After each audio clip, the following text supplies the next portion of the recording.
यशान news nation और इस वक्त की सबसे बड़ी खबर आ रही है। जी हाँ, इस वक्त की सबसे बड़ी खबर पिछले कुछ घंटों की है, जिसमें टीएमसी के कार्यकर्ताओं ने इस बात का आरोप लगाया है कि जहां स्ट्रांग रूम के जो कैमरे हैं वो कुछ कैमरे बंद देखे गए, जैसा कि महुआ मित्रा ने भी इसका आरोप लगाया।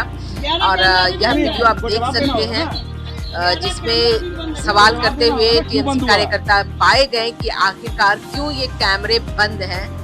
हालांकि आयोग की तरफ से कहा गया कि टेक्निकल फॉल्ट हो सकता है, लेकिन यह एक जगह नहीं, कम से कम 10 से 12 जगह के कैमरे थे जो बंद पाए गए।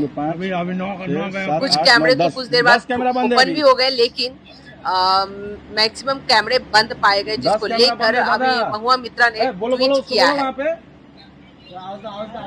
क्या हो रहा है, क्यों बंद है?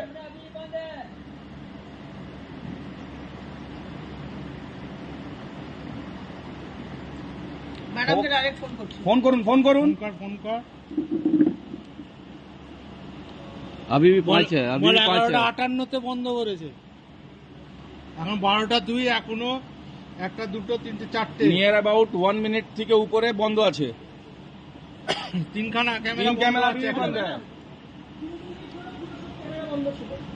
এখনো 3টে বন্ধ আছে। এখনো 3টে